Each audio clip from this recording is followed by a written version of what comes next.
Dear students, today we will have a session on rural infrastructure, its overview and issues. In this session, we will discuss about definition, the concept of infrastructure, the components of infrastructures, what are the costs involved, what are the benefits involved, which agencies are implementing, and what are the main components which are lacking or they need attention in India. So we will go by definition first, and definition wise, like any other thing, infrastructure is basic things needed. Basic structure needed for doing anything is infrastructure, and rural development is nothing extra. Rural development means what is needed for developing a rural area. And we can understand that agriculture is one of the most important activity in rural area. So whatever is needed for crop production and agriculture is a basic component of infrastructure. Another thing, the items required for people living in rural area, maybe their health, maybe their education, all these things, they comprise rural infrastructure. In earlier days, the concept of infrastructure was only hard things like roads, godowns, then bridges. All these things were considered as infrastructure. Now the concept has been widened, and the soft components like health, education, communication, law and order, technical know-how, everything is considered as an infrastructure. But when we talk of rural infrastructure, there is difference between urban and rural areas. And difference is very wide. It is not a narrow difference. Now we will go point wise. If we consider the density of population, the density of population in urban areas is 16 times more than rural areas. Another thing is the overall population. Overall population in rural areas is less than 300 persons per square kilometer. Then income level of rural people. The income level of rural people is much lesser than the income level of the urban people, and similarly the disposable portion of income is also different. In Indian scenario, the income of rural people and disposable income, they are very, very low. So these points, all these points have to be considered at the time of designing any infrastructure project. And how these points are important? Consider telecommunication. In urban areas, we can lay the telephone lines, we can lay cables, we can provide every type of thing. Because of density of population, lot of people will take connection and cost of this infrastructure will be covered. But in rural areas where density of population is very low, we need to provide something different. And wireless technology is considered to be one of the most viable solution in case of communication. Go for sanitation.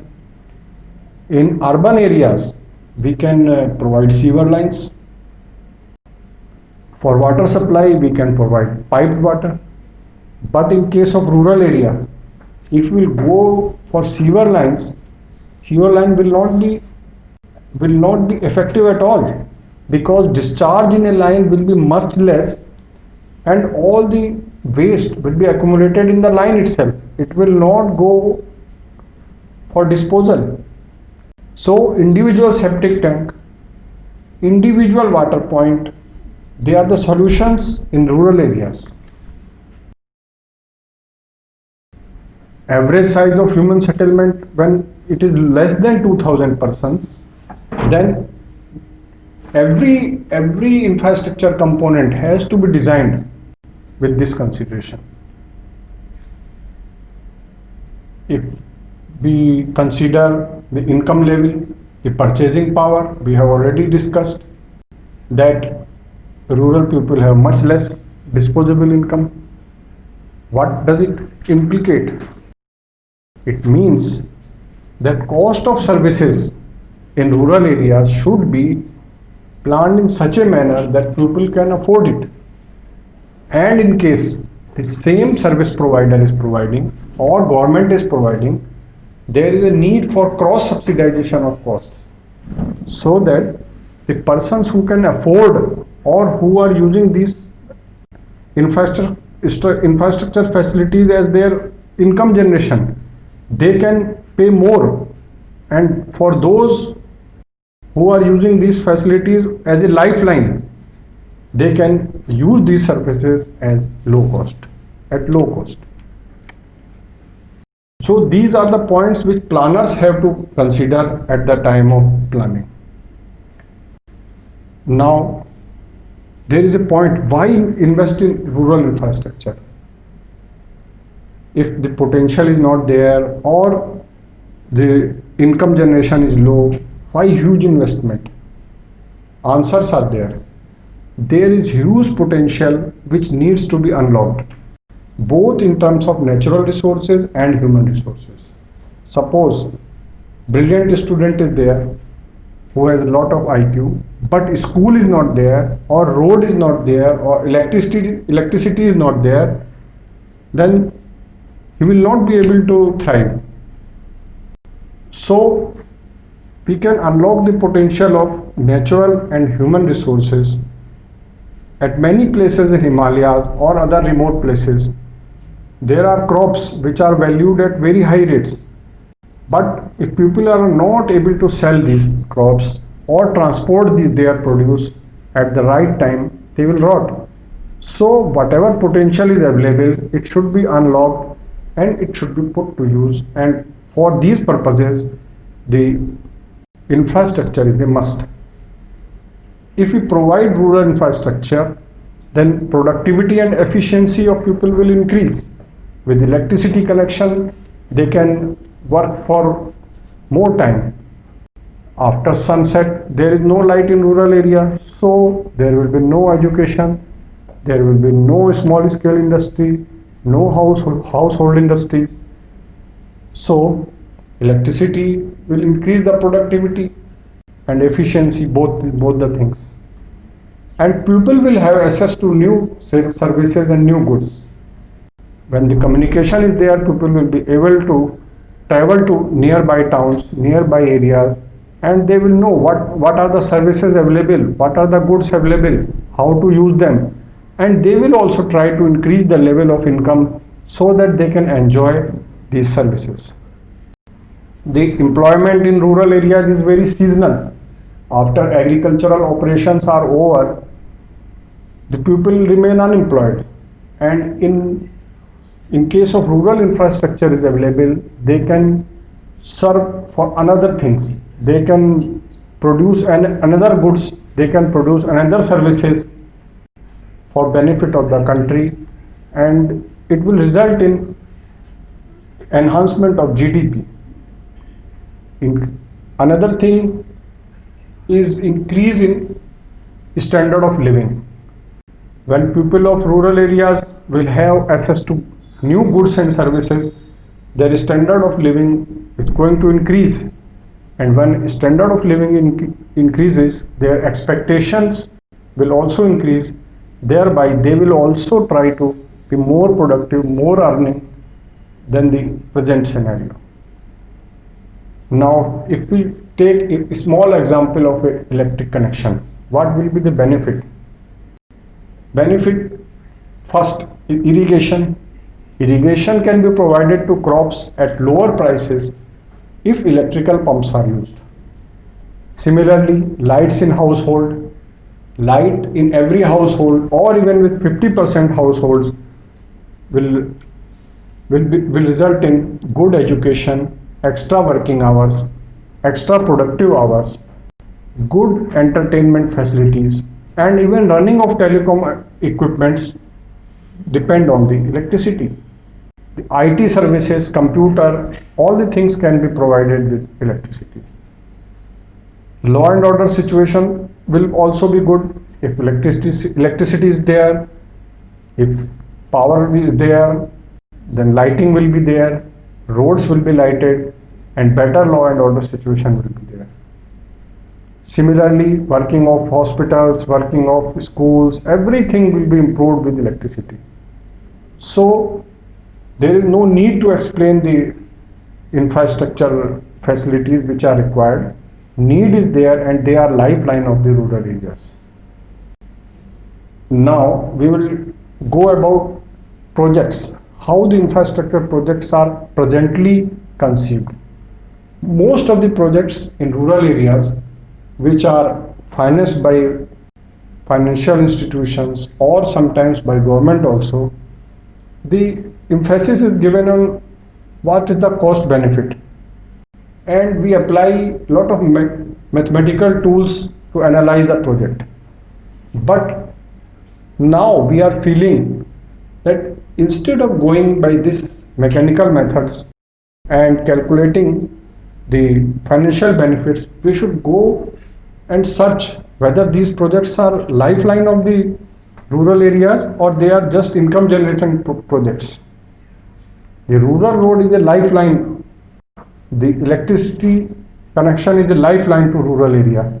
Whether it, in some cases, it may not prove to be beneficial on paper, but a small road of 0.5 kilometer, 1 kilometer, or 1.5 kilometer will make lot of difference in life of the rural people.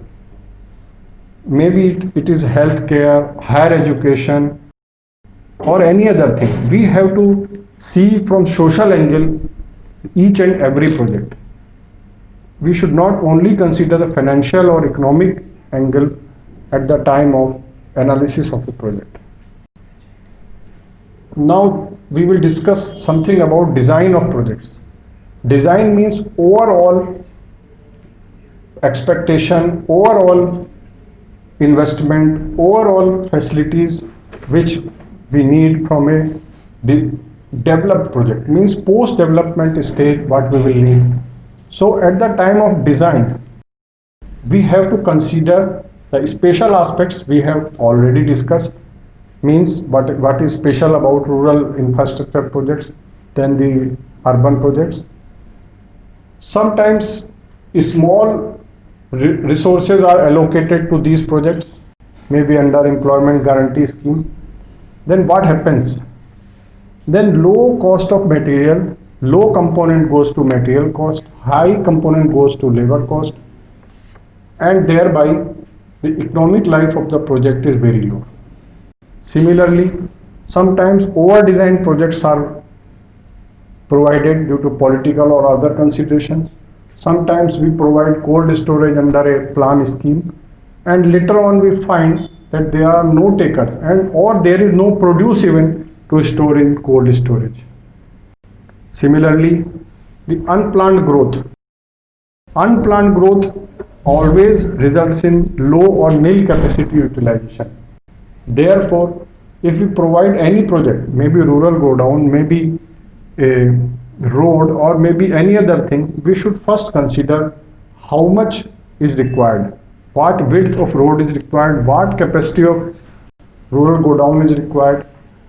In-depth study will be required before making an investment so that all areas can be benefited and no investment goes without, no area goes without proper investment. Some of the components of rural infrastructure, they are irrigation, farm inputs, post-harvest, marketing, roads, bridges, energy. Energy may be electricity or it may be diesel or bioenergy, telecommunication. And if we go by soft components, means which do not have any material benefits, they will be education, health, access to technology, safety, banking network. All these are components of infrastructure which are necessary for a rural area. Now we will consider the implementing agencies. We will discuss about the agencies which are presently implementing rural infrastructure projects and non-traditional areas where now people are entering and they are providing infrastructure. We know that traditionally government is considered to be provider of infrastructure, financer of infrastructure, everything.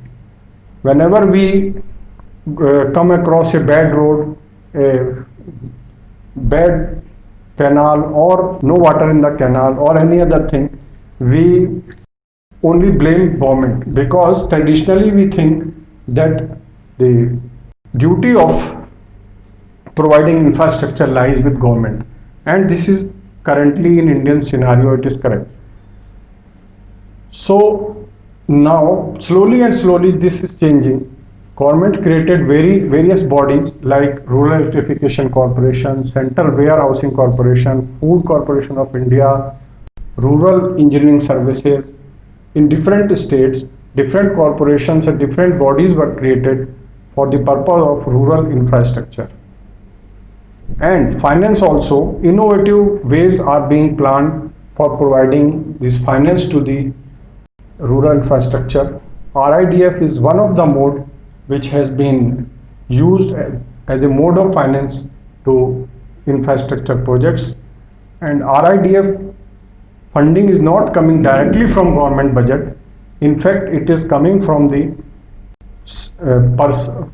persons who are depositing their money to the bank, and in turn bank is financing, the bank is using these resources for financing and earning interest out of it, and some portion of this is to be used as a priority sector. Banks have to lend some portion of their deposits for priority sector lending, and the shortfall in the priority sector lending is always available, and now government is using that shortfall money for this infrastructure financing. The banks are depositing this shortfall money to NABARD, and NABARD is lending to state governments. This is the mode of finance of RIDF. We will discuss it in detail in other module. Now other organizations in private and public sector have also joined the provision of infrastructure in rural areas, like NGOs, banking sector, corporate bodies, private bodies, and even individuals. They are providing infrastructure.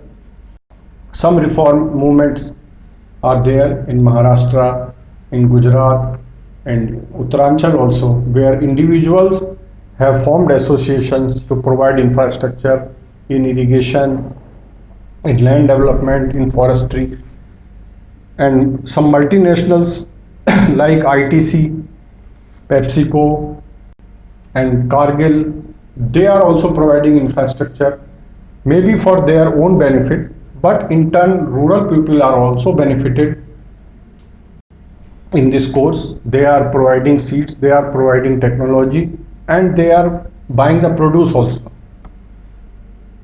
So this scenario is going to change slowly. The other issue which is very important in development of infrastructure is scientific and planned approach. In earlier times, the rural area and the infrastructure was not given very emphasis which was required. So the projects were generally implemented under poverty alleviation or employment generation schemes. So some schemes were Kaam Ke Badle Anaj Yojana or some drought relief schemes. In such schemes, the roads were built, some canals were also built, but the main emphasis was giving employment to the local people. During this process, the skilled labor was not used because employment was to be given to local people only. The component of material was less, more emphasis was on giving employment to people. So these investments slowly they have gone waste, and the infrastructure created by these investments have gone waste. Next issue was in these schemes was supervision. These small schemes are supervised by either local bodies or the Panchayati Raj institutions. They have no capacity or no technical know-how how to go about these. The planning was not proper, the place was not proper elevations and proper sections were not given in roads, and sometimes the roads were washed away even in a single rain. Inter-department coordination was not there. In some cases in Rajasthan, under drought relief funds, PHCs and school buildings were made, but later on teachers and doctors were not available for these PHCs or schools. Drainage was not completed in the roads. Roads were made without any drainage provision, and during rains these roads were washed away. We also know that lot of plantation drives were taken, but they were not backed by the watering arrangement, and the plantation done all the gone waste, dried, and money was not at all used for the purpose. So it is very important to plan these projects in scientific way and implement these projects in scientific way, and their supervision, the know-how, everything should be planned before putting money in the projects. Maintenance of already created infrastructure, it is another issue. We see dilapidated roads, we see the PHCs, school buildings, panchayat buildings with broken plaster, broken doors, no whitewashing, leaking roofs, everything is there. This is lack of maintenance funds. Infrastructure has been created under some or other scheme, but there were no funds for maintaining these infrastructures. Similarly, consumables and manpower was not provided, only buildings were made in case of some school, in case of hospital buildings especially. If manpower is not there, the hospital building is of no use.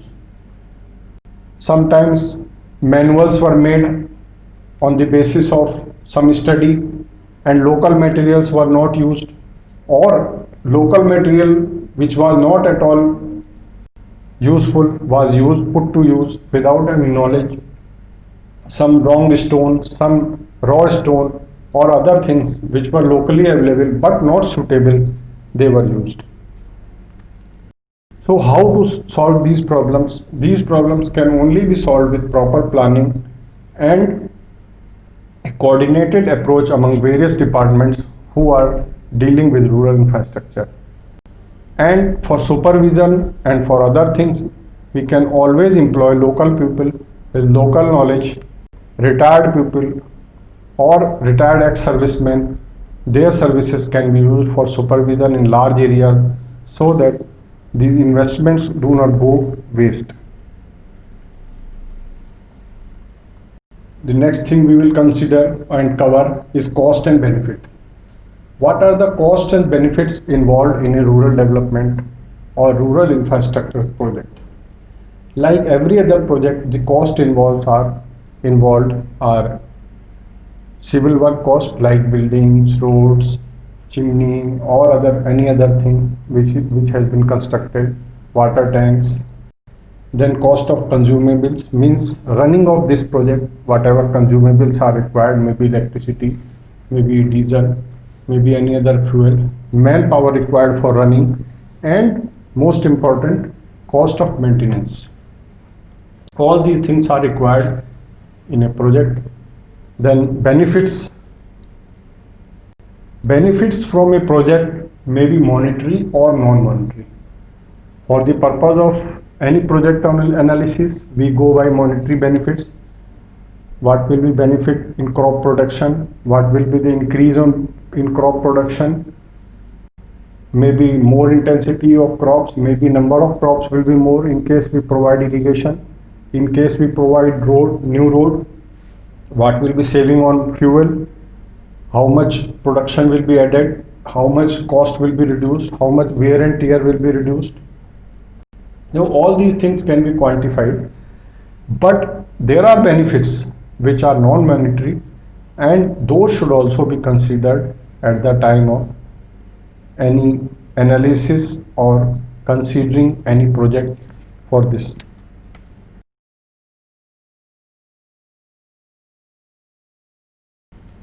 So we have already discussed the importance and the present scenario of rural infrastructure projects in area. Now we will discuss point by point the components of rural infrastructure.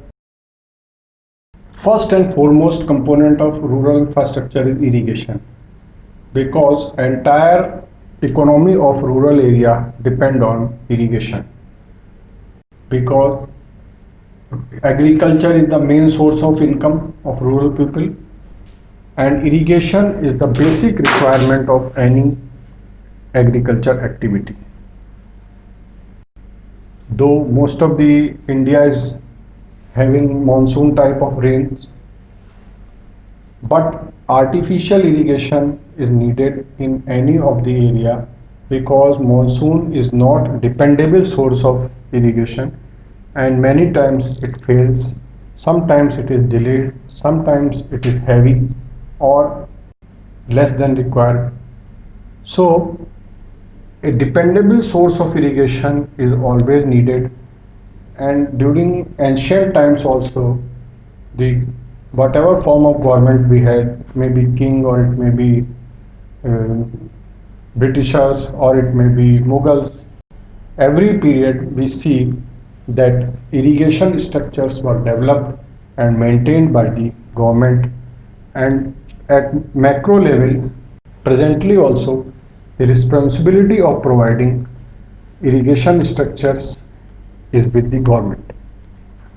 During British period lot of canals were made, and after British period we have more emphasis on minor and micro irrigation, but the importance of those canals and those structures is still there.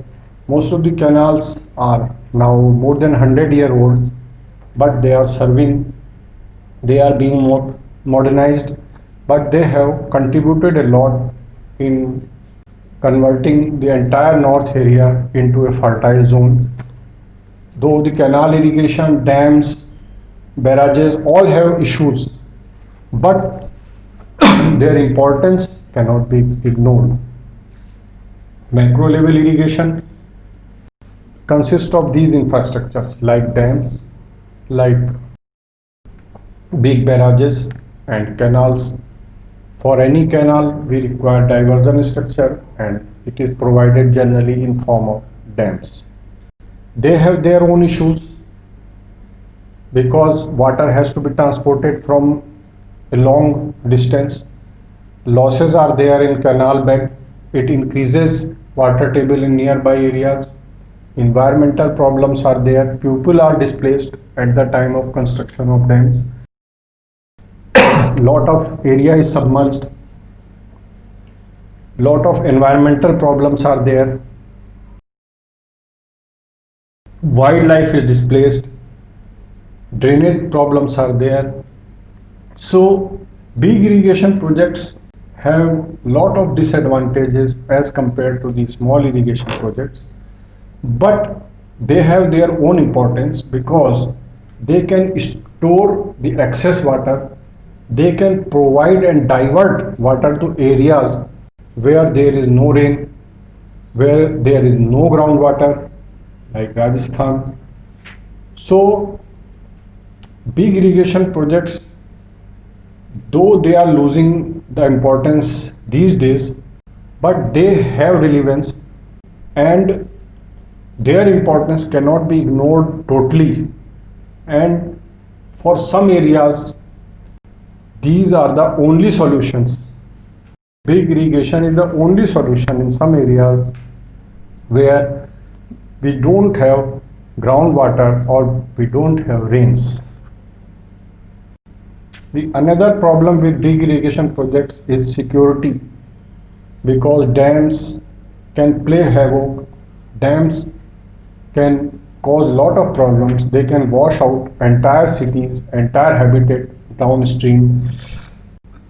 in case of earthquake or in case of enemy attacks. Nowadays, after considering various aspects of cost and benefit, the government is giving most emphasis on minor irrigation.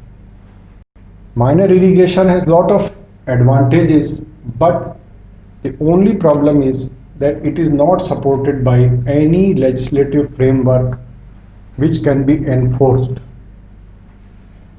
Going by benefits, before going to benefits, we will consider what are the components of minor irrigation. Tube wells, bore wells, Persian wheel, dug well, traditional dug well, then tanks. They are all parts of minor irrigation. They provide quick benefits. We can drill a tube well in 3 or 4 days and start getting water. They are not long gestation projects like major irrigation projects. They supply water whenever we need. Farmer has not to wait for night or wait for his turn for getting canal water. And at present 60% of the irrigated land is served by minor irrigation. But minor irrigation sector has some issues. One is use of power. It requires electrical or diesel energy, so it adds to cost. It adds to pollution in rural areas, and most serious problem is dangerous levels of the groundwater table. The table is declining day by day in entire North India and also at some places in South India.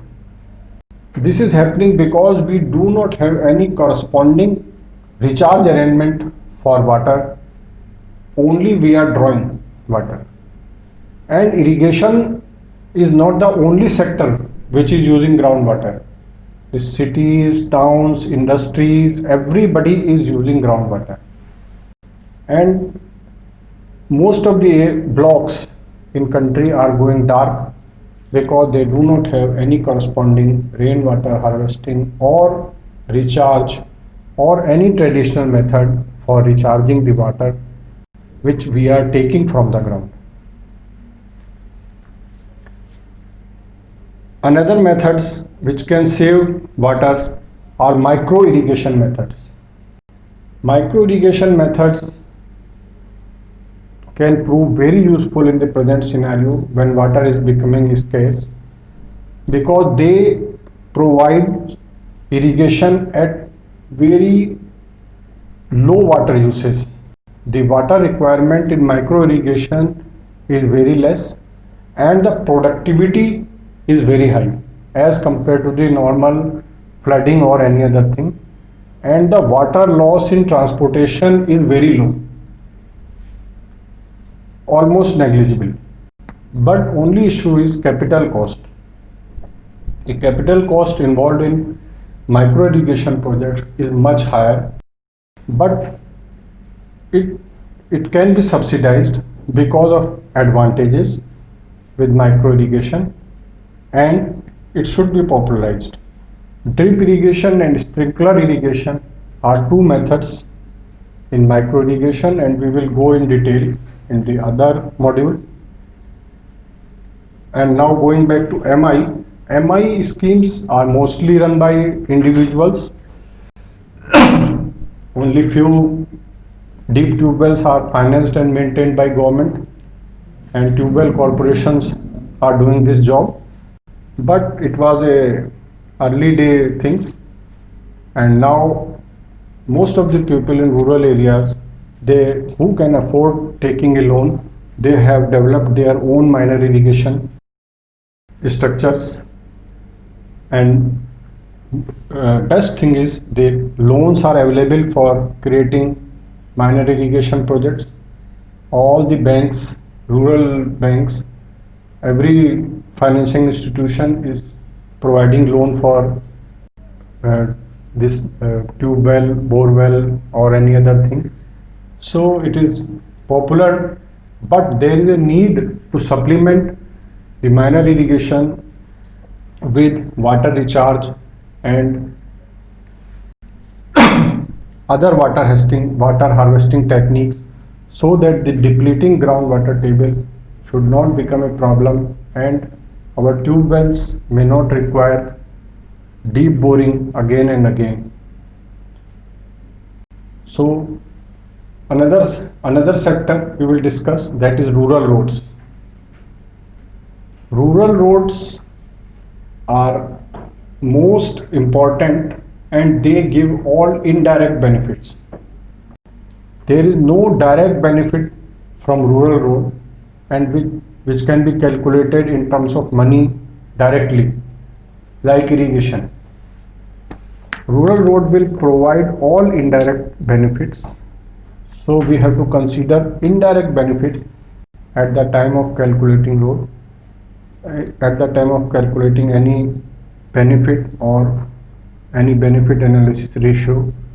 And so another thing is, it is a social and economic investment.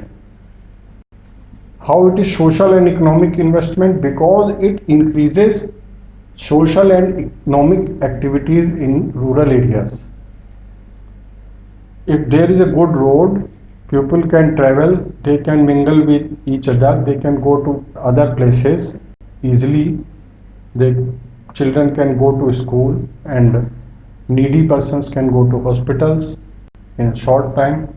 So it is considered as a social investment.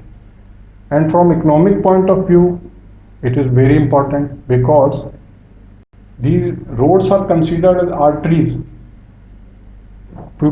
Once people produce, import or any other thing cannot move from one place to another place, there will be no development. Roads as important in urban infrastructure, equally important they are in rural infrastructure.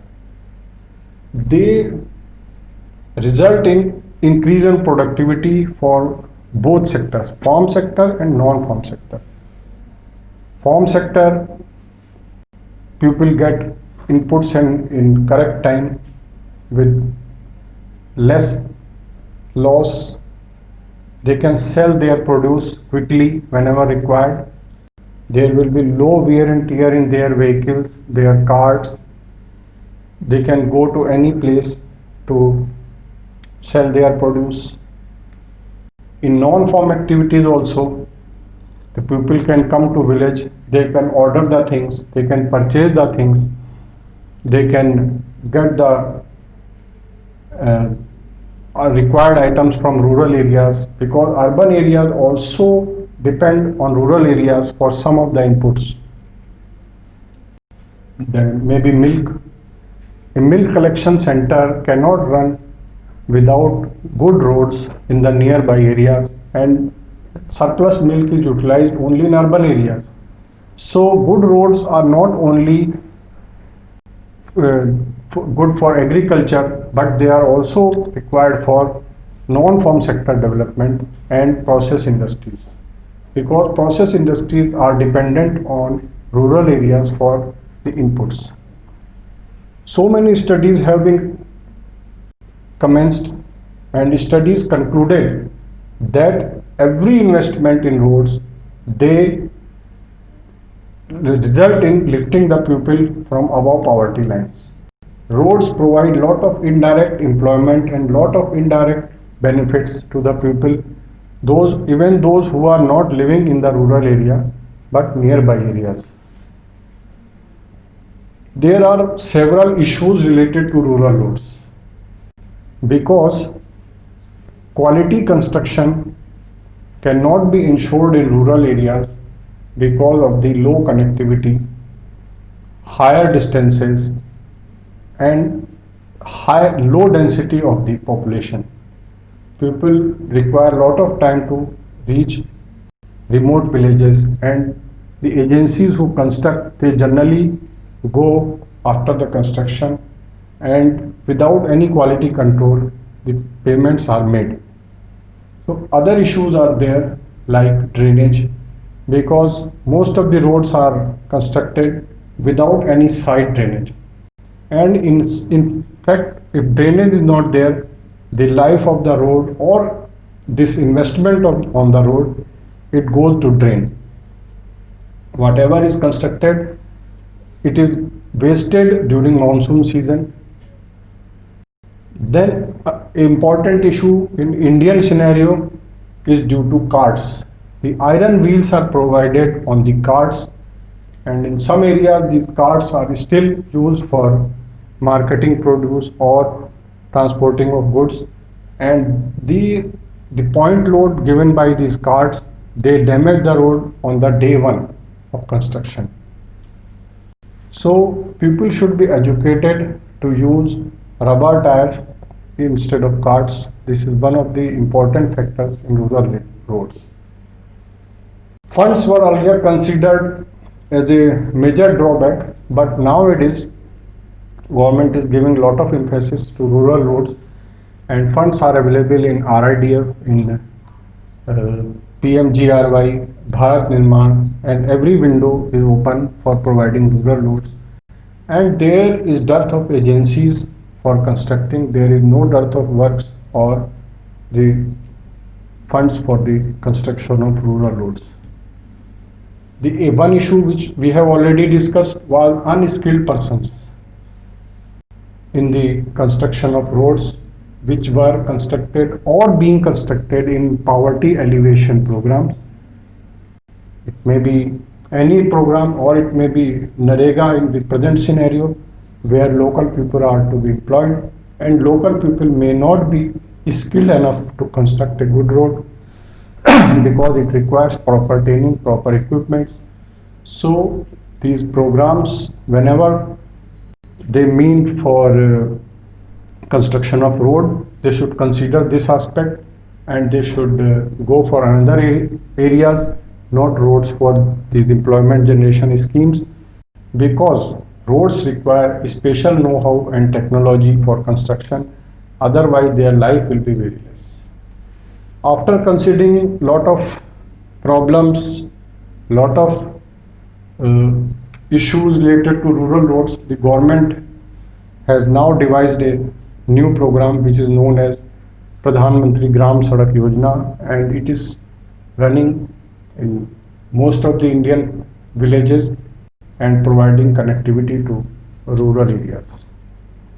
Now the last thing which is required is policy framework for maintenance of rural roads and their permanent drainage structures, so that the investment should not go waste and it should last long. Electricity supply or energy requirements, they are the another sector which are important to rural areas.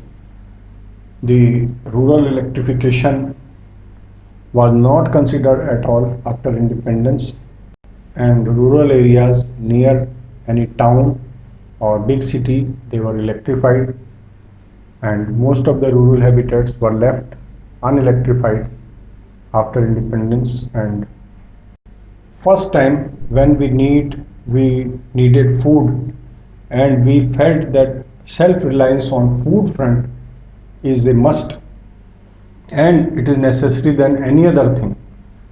At that time, rural electrification projects were first time given importance. But at that time also, our main aim was to provide electricity to the farms and tube wells and not to the rural people. Because capital expenditure and transmission losses were considered as the negative factors in rural electrification. And the definition of electrified village was very simple.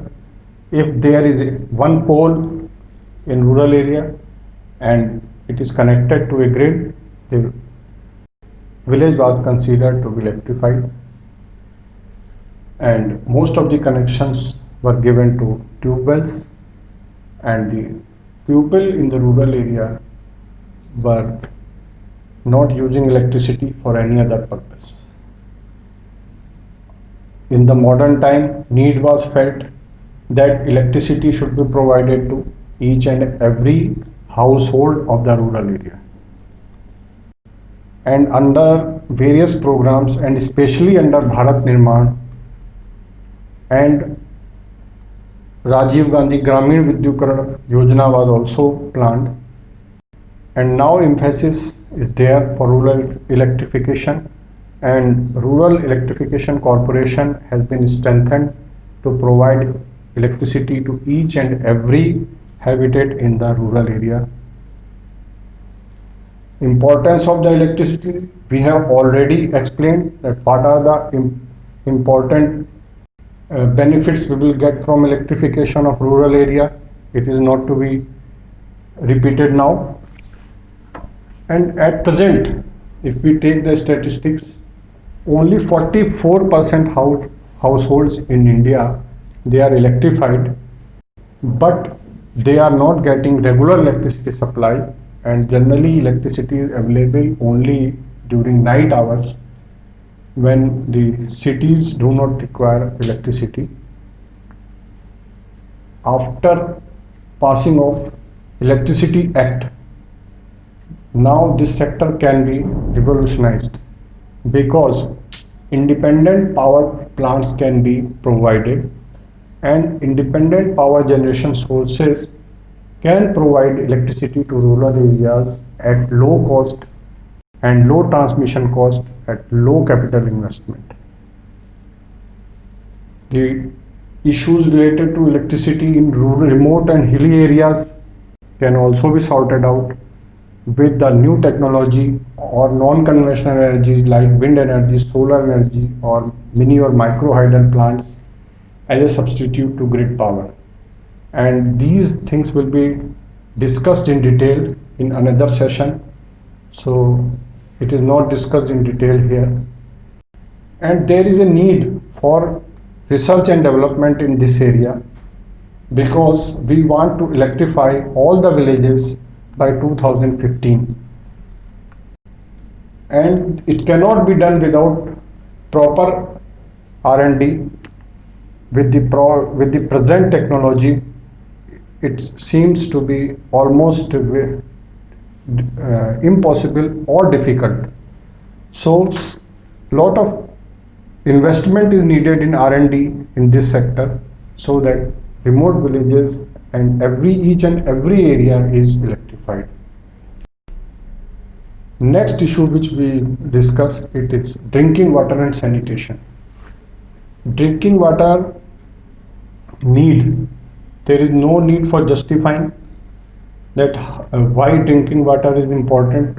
It is important to everybody, each and every human being, whether rural or urban.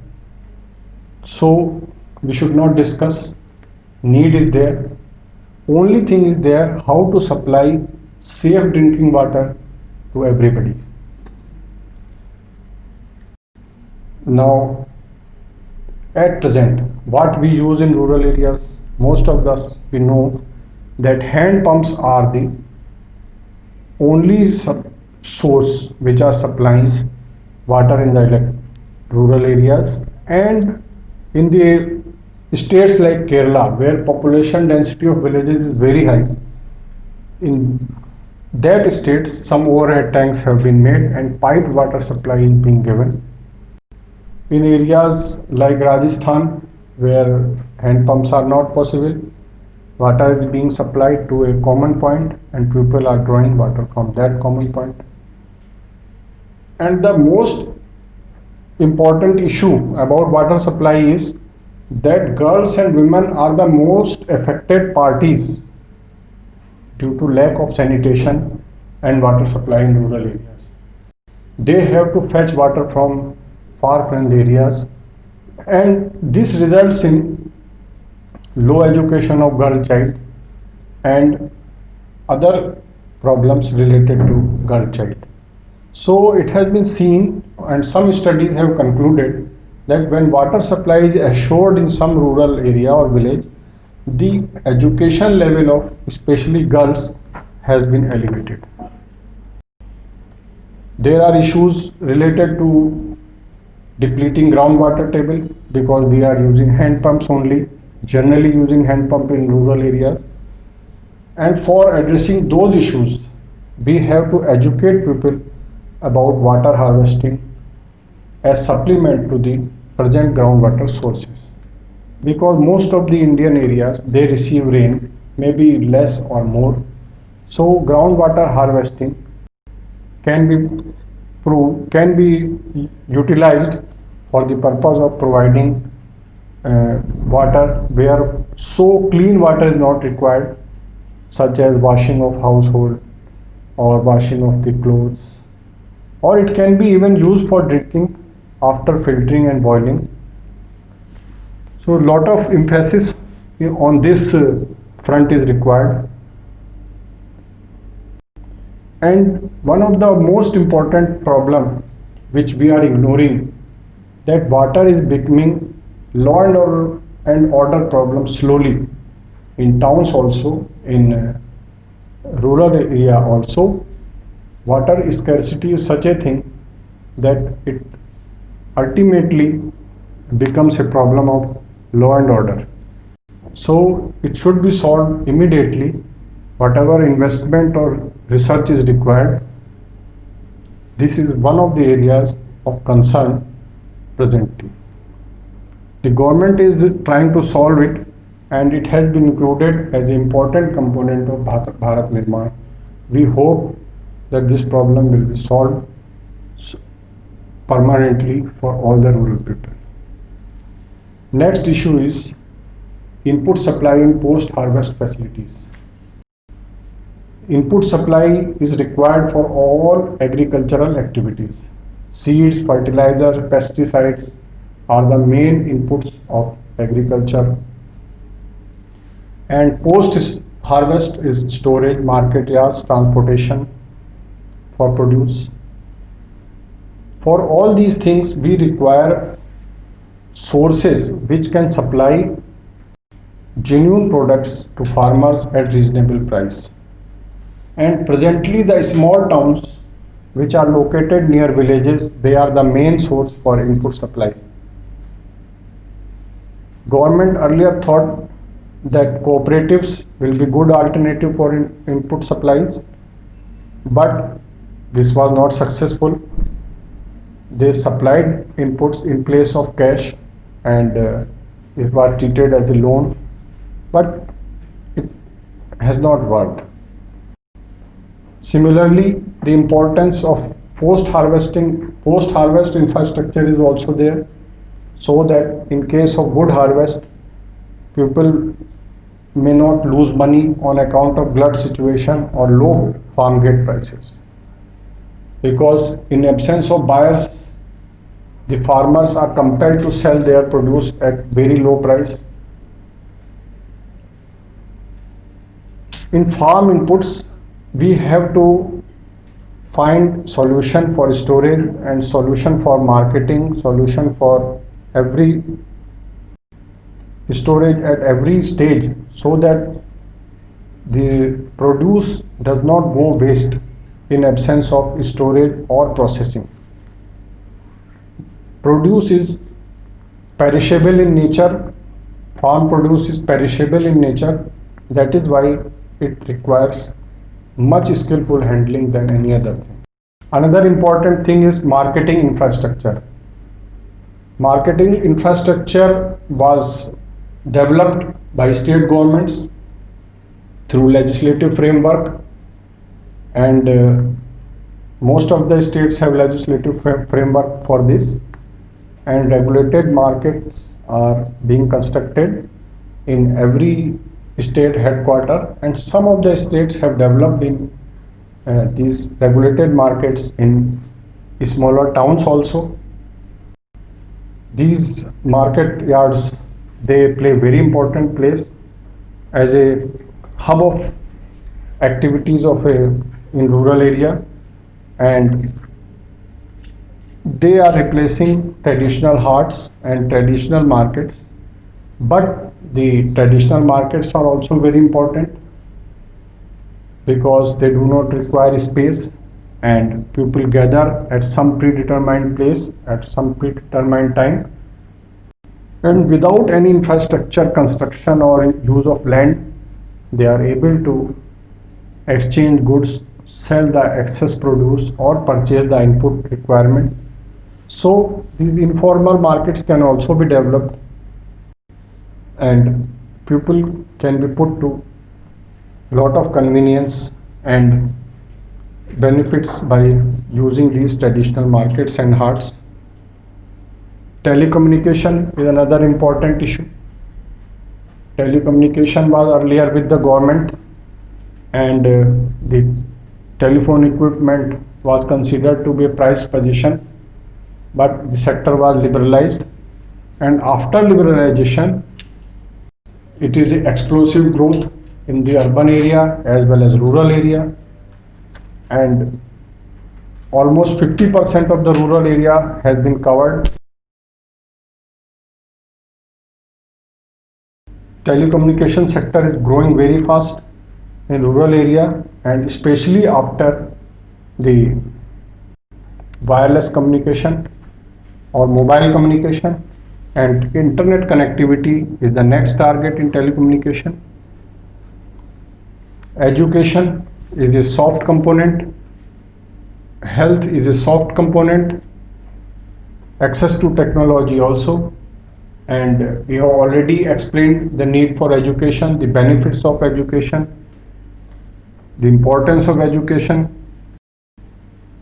the trained teachers, the school buildings, the consumables, all these things form part of infrastructure for education. For girl child education, especially the rooms, the toilets, and the roads going to schools are very important so that they can reach there safely. Especially the schools which are not having toilets, good toilets, they have a high dropout rate of girl child. It has been seen.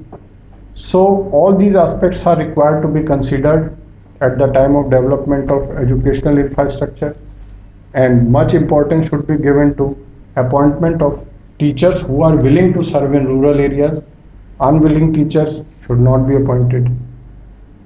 Access to technology is the very new area, but it is most important area, because we have come to a point of stagnation in agriculture production. Lot of efforts have been made to increase the agriculture production. Credit have been doubled, thereafter it has been tripled, but there is a stagnation in agriculture production. And now only technological know-how can change this scenario, and increase in the production is required because of increasing population. There is a lot of pressure on land. Every government body, every colonizer, every industry, they want land for one or another purpose, and we cannot deny land to these things. For housing, for industrial development, we will require land, because for a developed nation agriculture is one of the activity, and industry is most important activity. So we need infrastructure for agriculture extension, because any money pumped into agriculture and rural development will not be utilized without proper backing of technology. So access to technology should be given to farmers, and whatever is developed in lab, it should reach the farmers, and more and more R&D is required so that the green technology can be used in farms, and pesticides and other chemical fertilizers can be avoided, because they are being counterproductive. They are reducing the fertility of land, and they are also detrimental to health of the farmer. So we have studied infrastructure in this session, the overview of infrastructure, the importance of infrastructure, the finance source, operation and maintenance of infrastructure, the bodies who provide infrastructure, the role of government, the corporate bodies, the individuals, their contribution to infrastructure development, and in the last we have learnt about the components of infrastructure which are needed for rural development. These are not conclusive, but they were the important components of the rural infrastructure, and we will also discuss these things in more detail in other sessions. Thank you.